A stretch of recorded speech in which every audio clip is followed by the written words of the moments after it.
So I teach a class at UK. You said teach with air quotes, right? We'll go with air quotes, yeah. I get paid to be there and instruct a class. Whether or not anybody's learning anything, that's to be determined. They are learning. And, so in this class, I received an email this morning, just about the 9 o'clock hour. And this individual in my class, who shall not be named, so I don't violate any kind of confidentiality, says to me, hey, I'm going to be super late. Class starts at 10. And I said, I'm probably not going to be there till 10, after 10:20. I've double booked myself. I've got some sort of advising appointment.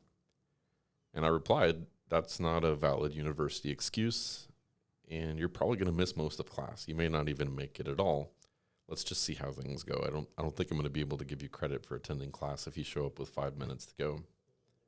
Fair. And about 30 minutes later, I receive a second email from this individual, and they said, I spent a lot of time this weekend with somebody that has COVID. I think I have COVID.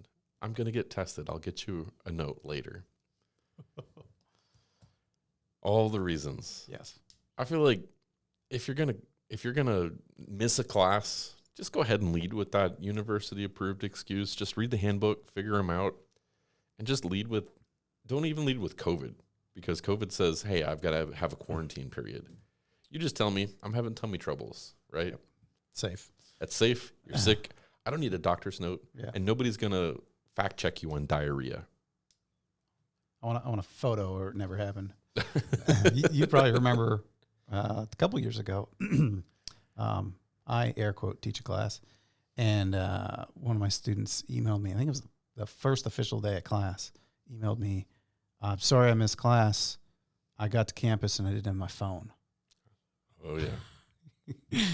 And I get it. A lot of things are electronic and all that, but walk into the CE front office and ask for a course catalog, or tap someone on the shoulder and say, hey, can you look up where this class is? But that involves eye contact and speaking to another human being, and kids don't do that these days. It's true. Well, stay in school, kids. That's right. And remember, if you call in with diarrhea. Yes. You are listening to the Soapbox. I'm Paul. And I'm Eric. This all started out with a list. What's that all about? So I've compiled a list over the years of things that just bother me, things that grind my gears. And I shared that list with you. And I thought, you know what? That would make interesting conversation. Sometimes I'm going to want to agree with you, and it's just going to be something we talk about. Other times, though, I'm going to want to steel man the opposite position, because I think that's just interesting conversation. Yeah, and keep in mind, I'm always right, but Paul's just a really good debater. Hey, we've done a few off your list, and I would like to throw one out there that is probably the biggest soapbox that I've got in life. Maybe the thing that annoys me more than anything else. And I am including lots of discussions I've had on the internet. I'm including being stuck in traffic. I'm including having splinters and hangnails and the whole nine. The thing that grinds my gears the most, the time change. The time change. I cannot stand the dang time change. And I'd like to lay it out for you here. I've got a few reasons why I think it's a terrible thing. I will do my best to steel man this, but I am completely on your side. So all right. I'll do what I can, but... well, how do we want to do this? Should I lay out a complaint, or should you maybe make a case for why the time change is a good thing, and then I'll offer a rebuttal? I'm not very versed in the history of it, certainly, obviously. Do you want some history? Yeah. Let's start with some history. Lay it out. All right, so farmers. It precedes farmers. Actually, okay. Benjamin Franklin first wrote about the time change, and a lot of people think that it was like his genius idea, along with discovering electricity and all the other things that he's sort of famous for. The kite with the key. And actually, he had penned an essay in 1784, and he was sort of making fun of people from Paris. And just trying to make a case that the French were lazy. And no, wait a second. You are setting the bar now to where I got to do research before I bring up a topic. Well, I wanted to make sure that I didn't come in here with opinions that didn't have something attached to them. That's fair. This is good. I think a good, yeah. So he said if Parisians could only wake up earlier in the summer, they would economize on candle and oil usage. And that was the thing that people pointed to say, look, Ben Franklin came up with it. It's a good idea. And all he was doing was basically making fun of the French. Right. Which, I'm all about making fun of the French. But generally speaking, I try to restrict it to their combat ability and whether or not it's good to purchase a French rifle if it's only been dropped once and never fired. Right. So then you fast forward a little bit, and the first countries to actually use time change or daylight savings time were Germany and Austria, and they did that pre World War I. I think around 1914, 1915, somewhere in that range. And so they were doing that, I guess, in the spin up of the war time to sort of preserve fuel and to try to make sure that they had an economy that was able to support the war effort. Okay. And then it wasn't until much, much later in the United States that we adopted that as a wartime measure for World War I. And then in the 1950s as like a long-term strategy. And people said, oh, it's good for farmers and, it's good for resource conservation. And we want more daylight hours for people while they're awake. And it's good for kids at bus stops and stuff like that. But actually farmers rejected it part and parcel in the beginning. It wasn't until later that farmers kind of got along with the idea. So it's got a very checkered past. Anybody that wants to point to any one wise sage figure like a Benjamin Franklin or one particular societal advantage, like, oh, it's good for the farmers, it's not quite that. Yeah.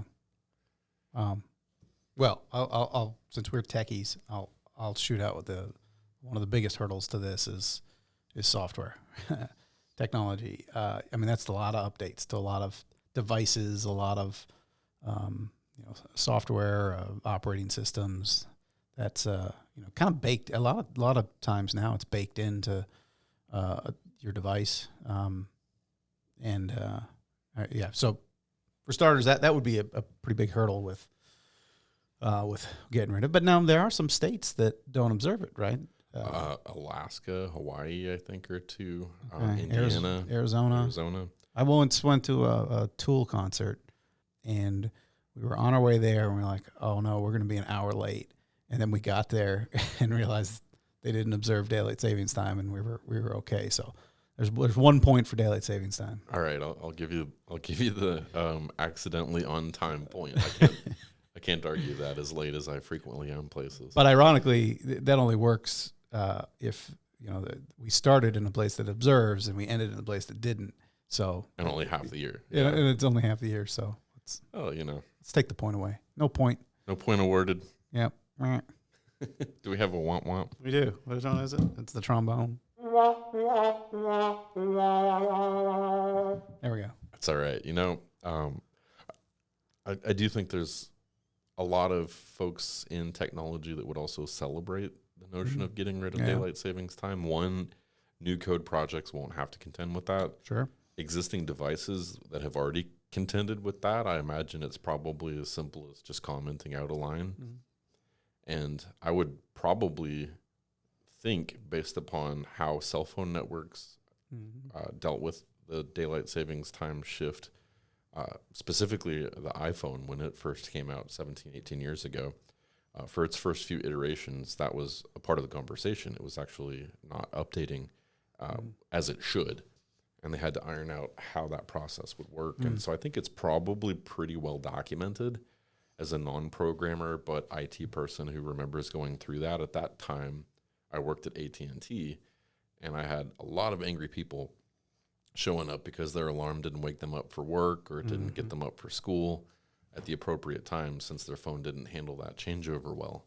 And so if we were to get rid of the changeover altogether, software wouldn't have to even consider that. And while existing software may, I imagine it's something that's kind of always changing anyway. I don't think the daylight savings dates are consistent, so I think that's probably a manual update in the software annually anyway. Yeah. No, I could definitely see that. And most of these software designs had to have an option to turn it off anyway, if they're going to operate in these states we mentioned and other places around the world. So, do many countries do this, or is this kind of a Western? That's a fantastic question. I don't know the answer to that. Any reading I did was very America centric. Mm-hmm. The previous examples, I guess, of Germany and Austria doing it wartime. Yeah. Perhaps it stuck there as well. I would like to think that the Germans are industrious enough, efficient enough that they would look at that and say 9. Right.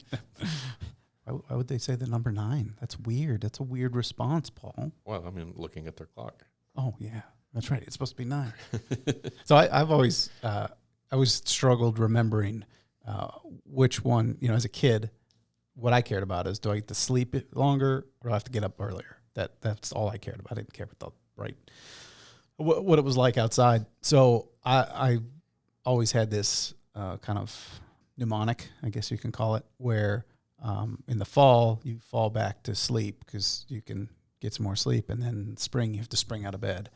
So the whole fall, spring forward, fall back. That makes sense for the clock, but for me, what I cared about is, do I gain sleep or lose sleep? And so on the notion of gaining sleep, I find that one to be particularly offensive in the phase of life that I'm in right now, because I have young kids. My kids, at the time of this recording, are 10, 6, and 4. And so for the last 10 years of life, we've had a young child that did not respect a number on a clock when it came to a time change. And I would probably argue at this point now, with kids that are getting a bit older in the house, as well as the young ones who still can't read a clock, it doesn't matter, because kids are like we are, and they're responding to the circadian rhythms of their body. And our bodies don't naturally adjust to the time change the way that we would like to think. In fact, I pulled up some stats on the time change when it comes to its effects. And of course, disrupted circadian rhythms are one. So you get issues with sleep and sleeplessness and folks waking up before they want to. What does cicadas have to do with this? No, I'm kidding. Every 17 years, yeah, they do their time change. They have their own rhythm. So what you end up with is increase or spike in the stress hormone in your brain, cortisol. And that spike has been correlated to certain health outcomes for people. So what we see societally is in the days following a time change, a 5 to 15% increased risk of heart attack or other cardiac event. And on the day of the time change, it's actually as much as 24% increased risk. Yeah. We also see in the domain we work in more crashes. And that's maybe because of the sleep loss. If you've got somebody that's behind the wheel that's tired, they're distracted. Maybe their kids woke them up and they're in a bad mood or whatever. But we see increased crashes. We see more emergency room visits, maybe related to the car incidents, but also maybe related to work injuries and things like that. We see an increase in the amount of depression that presents itself clinically. We see an increased suicide rate. And all of these things are fully preventable just by locking the clock. Just keep it dialed in. Now, these stats based on daylight savings time on or off, or either of them? So when I was looking at this, I knew not to fall into the pitfall of researching the word daylight savings time. Instead, I went with time change because daylight savings time only describes 6 months, right? Right. And the other 6 months is just standard time. Yeah. And I'm not an advocate for daylight savings time or standard time. I just don't like the change. Let's lock it in and keep it. And if there's benefit to having that extra hour of sunlight 6 months out of the year, I don't see how it's detrimental to just leave it there. Yeah. Maybe, later bedtimes for the kids or something like that. And I'm willing to entertain those things. But a lot of proponents of daylight savings time will make an argument that, oh, well, what about letting little kids go to the bus stop in the wintertime? Do you want them to be there when it's dark? And I think a bus stop can be placed under a street light pretty easily. Those things are sort of arbitrarily decided, at least in our neck of the woods. There's no infrastructure built for a bus stop. Yeah. And I imagine it's varies throughout the the country and throughout the world, obviously. But there are going to be places, where you live a certain distance from your time zone where, it's going to be dark anyway.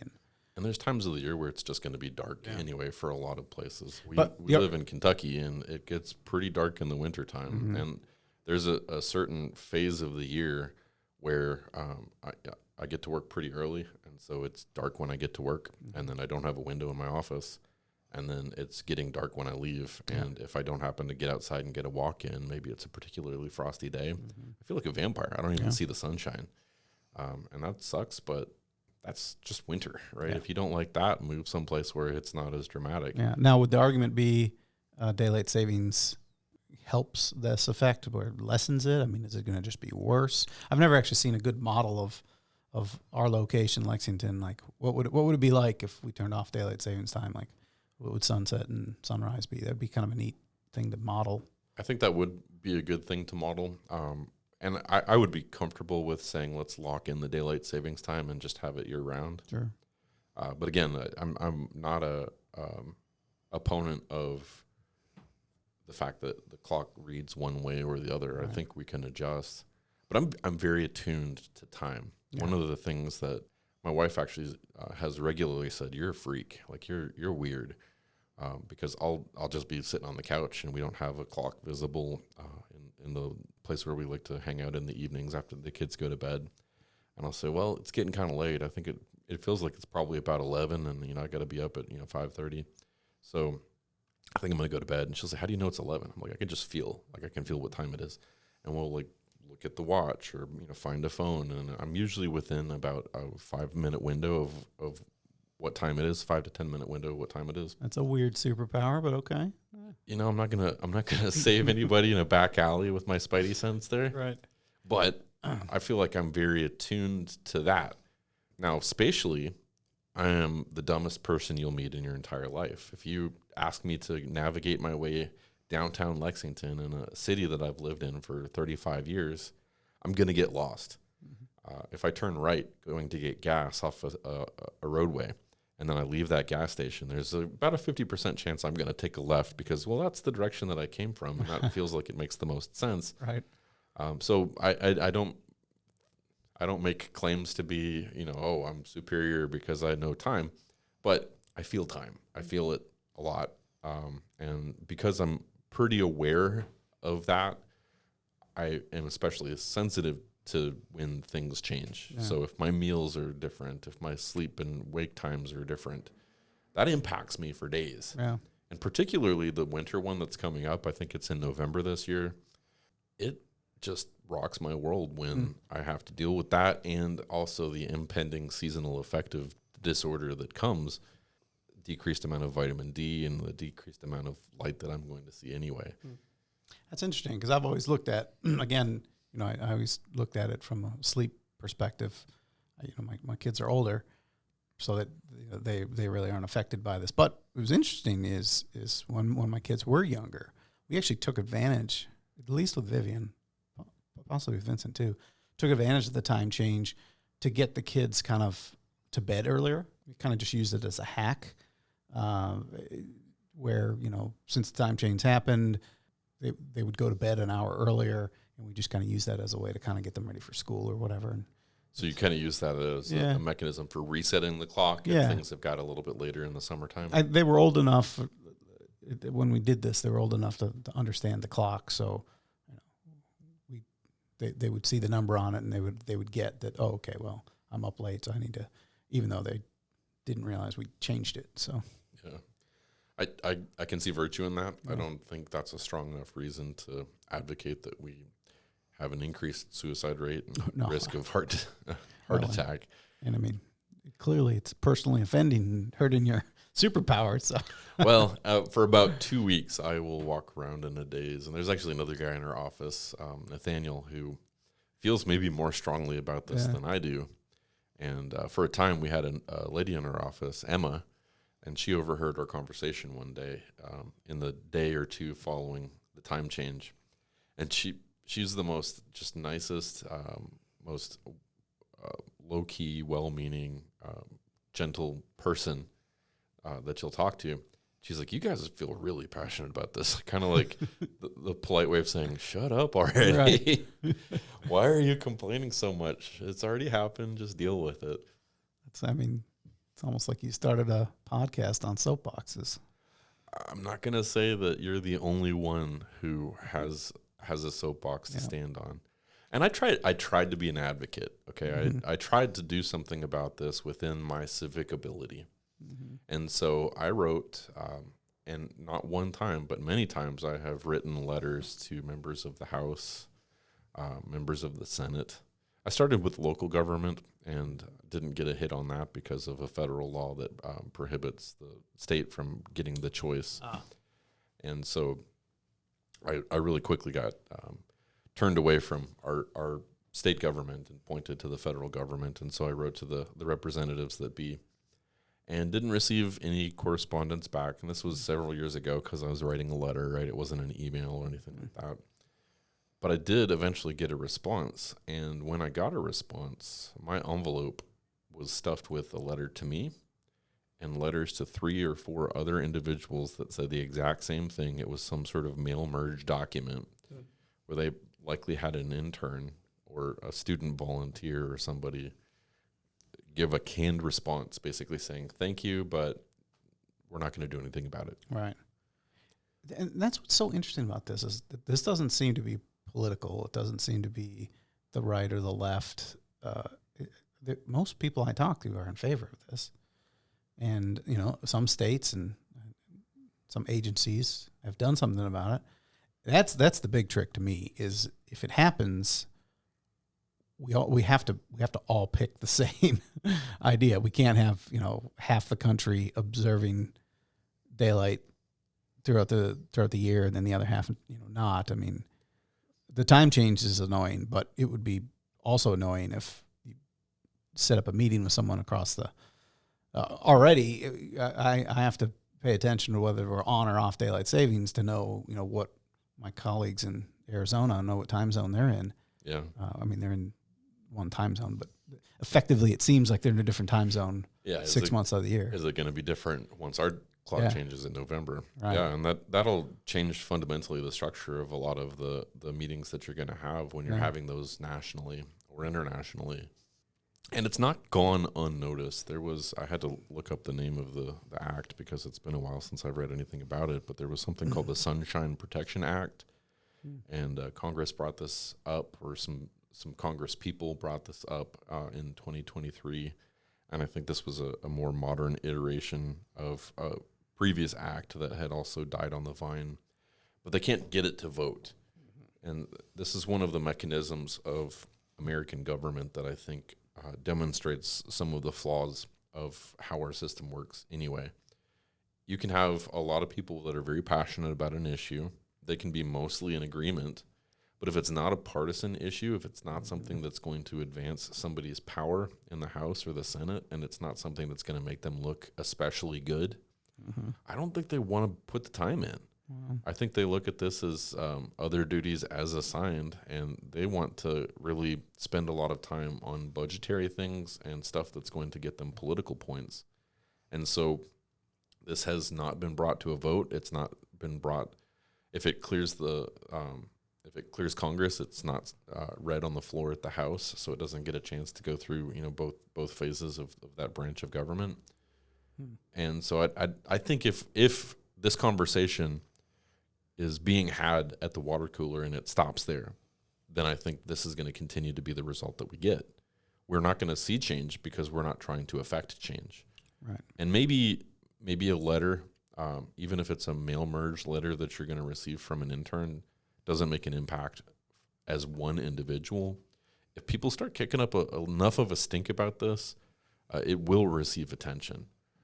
Maybe not this year in an election year, but if we can make people in the House aware of the fact that we're paying attention when they don't bring it to the floor to vote, or if they vote against it, that might have political consequence. I think we can actually change that conversation, and I think this is something that we can see across the finish line and put an end to.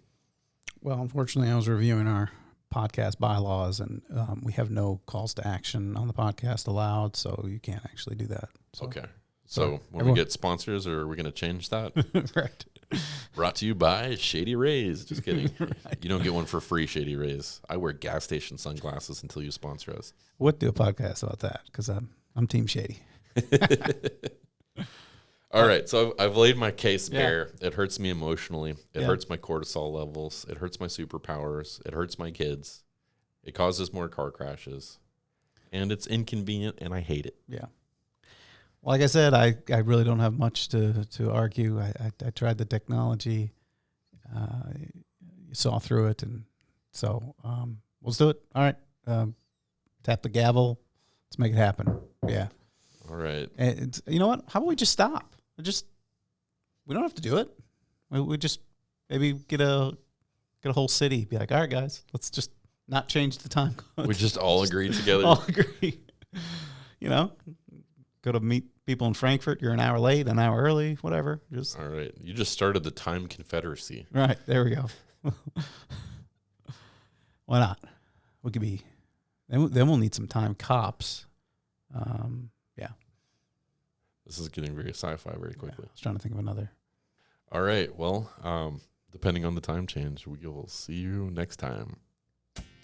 Thanks for listening to the Soapbox. Eric, how can people find us? Well, conveniently, we put everything on our Linktree site. You can go to Linktree, search Soapbox Lex, and you'll find all of our socials there, plus ways to reach us, ways to engage, and some of our original content, so you can see some of the other stuff that we do.